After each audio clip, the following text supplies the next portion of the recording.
Structure of microsporangium. Microsporangium क्या है? जहाँ पे माइक्रोस्पोर बनते हैं। माइक्रोस्पोर मतलब जो पोलन ग्रेन है वो बनते हैं। तो उस स्ट्रक्चर की उसकी हम डिटेल स्ट्रक्चर देखते हैं।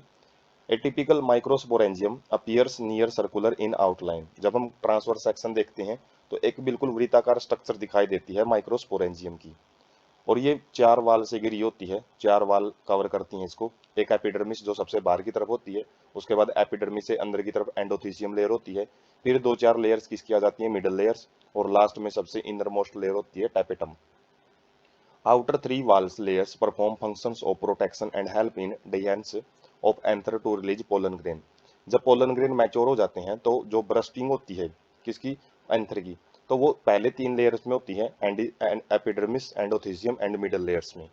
जबकि जो टैपेटम है ये क्या करती है? सबसे इनर मोस्ट वाल होती है, ये स्पोरेंजिया के बिल्कुल अंदर की तरफ होती है, और इसका काम क्या होता है? पोलन ग्रेन को नरिशमेंट प्रोवाइड करने का, मतलब जो खाना पानी है वो देने का, ताकि पोलन ग्रेन है अच्छे तरीके से डेवलप हो पाए। Cell possesses dense cytoplasm. Cell के पास जो साइटोप्लाज्म है वो गाढ़ा पाया जाता है यहाँ पे, और मोर देन वन न्यूक्लियस, तो एक से ज्यादा न्यूक्लियस कंडीशन पाई जाती है, जिसको सिंसिटिसम बोलते हैं या फिर मल्टी न्यूक्लिएट कंडीशन बोला जाता है। एक स्पोरोजीनियस टिश्यू भी पूछ लिया जाता है कई बार। क्या होता है ये? Group of compactly arranged homogeneous cell. तो होमोजीनियस सेल का एक ग्रुप होता है, ये बिल्कुल कॉम्पैक्टली मतलब सेल हैं बिल्कुल पास पास में रेंज होती है, उनके बीच में कोई भी स्पेस नहीं पाया जाएगा। Occupying centre of each microsporangium in young anther. जो यंग एंथर में पाया जाता है स्पोरोजीनियस टिश्यू, जो कि जो प्रत्येक माइक्रोस्पोरेंजिया होता है उसके सेंटर में प्रेजेंट होता है। उसके बाद है जो यहाँ पे हम स्ट्रक्चर देख सकते हैं, जैसे क्रॉस सेक्शन करते हैं हम टीएस ट्रांसवर्स सेक्शन एंथर का, तो वहाँ पे सर्कुलर स्ट्रक्चर दिखाई देती हैं, और ये सर्कुलर स्ट्रक्चर ही क्या होती हैं? माइक्रोस्पोरेंजियम होती हैं। और जो यंग एंथर होता है उसके अंदर ये स्पोरोजीनियस टिश्यू या स्पोरोजीनियस सेल प्रेजेंट होती है, और जब ये मैच्योर हो जाता है तो ये पोलन ग्रेन बन जाते हैं सेंटर के अंदर। और यहाँ से देख सकते हैं हम वाल ब्रेक हुई पड़ी है, इसमें से क्या है? पोलन ग्रेन है वो बाहर निकलते हैं।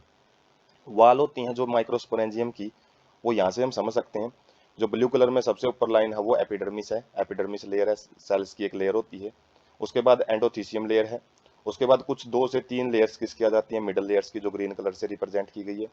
और जबकि जो जो पर्पल कलर है, देख लिखाई में पर्पल कलर है, लेकिन जो रेड कलर की जो लेयर है वो टैपेटम लेयर हो जाती हैं, और लास्ट में जो जो इनर मोस्ट रीजन होता है वहां पे माइक्रोस्पोर मदर सेल होती हैं, मतलब इन्हीं से आके माइक्रोस्पोर बनते हैं। उसके बाद है डिहेंस ऑफ एंथर। डायग्राम पूछ लिया जाता है बोर्ड एग्जाम में, तो इसको हमने कैसे दिखाना होता है? ये वाल को ब्रेक करते हुए दिखाना होता है, और इसमें से पोलन रिलीज को, पोलन ग्रेन को बाहर की तरफ रिलीज करते हुए दिखाना पड़ता है। उसके बाद है जो यही ऊपर वाली जो लेयरिंग है उसको हम डायग्रामेटिक टाइप से, दोनों के एक जैसे डायग्राम है लेकिन यहाँ पे कलरिंग अलग अलग की गई है। यहाँ पे नॉर्मल कलर जो येलो कलर है उसमें रिप्रेजेंट किया गया है, डायग्राम सेम ही है। उसके बाद है माइक्रोस्पोरोजेनेसिस। तो माइक्रोस्पोर बनते कैसे हैं? फॉर्मेशन ऑफ माइक्रोस्पोर्स, मतलब पोलन ग्रेन कैसे बनेंगे, वो प्रोसेस हम अभी देखते हैं। एज एंथर डेवलप्स, जैसे ही एंथर उसका एंथर का विकास होता है, एंथर ग्रो करता है, cells of sporogenous tissue form microspore tetrad meiotically. जो माइक्रोस्पोर मदर सेल्स होती हैं तो वो क्या करती हैं? जो स्पोरोजीनियस टिश्यू होता है जो यंग एंथर में पाया जाता है उसकी जो सेल होती हैं, तो वो माइक्रोस्पोर टेट्राड का मतलब 4 माइक्रोस्पोर बनाती हैं, किसके द्वारा?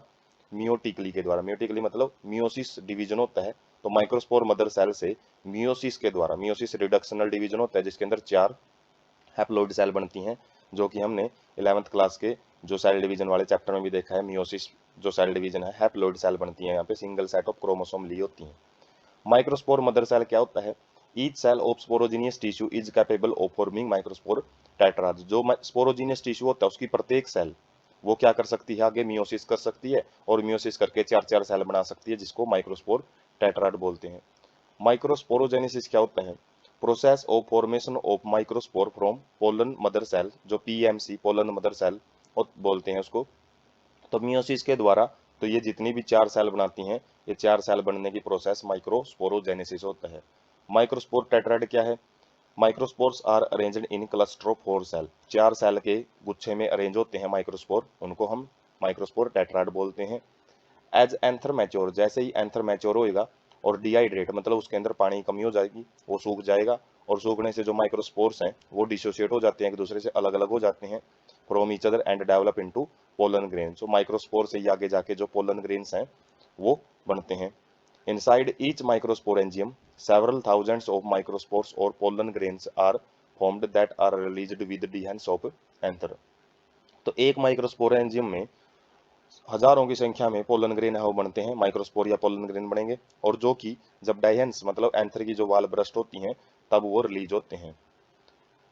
तो यहाँ पे हम जो प्रोसेस है उसको समझ सकते हैं। जो माइक्रोस्पोर मदर सेल है वो डिप्लॉयड होती है और मियोसिस के द्वारा, उसमें मियोसिस 1 के द्वारा वो दो सेल बने, दो न्यूक्लियस बनेंगे स्टार्टिंग में जो कि हैप्लॉइड होंगे, और उसके बाद मियोसिस 2 के बाद यहाँ पे जो 4 न्यूक्लियस हैं वो बन जाते हैं, और इनको क्या बोलेंगे, माइक्रोस्पोर बोल सकते हैं, जो हैप्लॉइड स्ट्रक्चर होती हैं।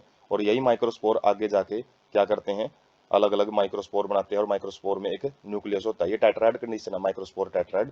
और आगे जो न्यूक्लियस है आगे ये माइटोसिस करता है, और माइटोसिस से क्या कर सकता है, अपनी जो नंबर है उसको ये इंक्रीज करता रहता है। इसके अंदर ही जो माइटोसिस होती है, जो एक न्यूक्लियस है माइक्रोस्पोर, तो इसके अंदर दो सेल बनती हैं, एक वेजिटेटिव सेल और एक जनरेटिव सेल। जो जनरेटिव सेल है वो आगे जाके दो पोलन गैमेट्स हैं या फिर दो मेल गैमेट्स हैं, टू सेल स्टेज बोल सकते हैं इसको।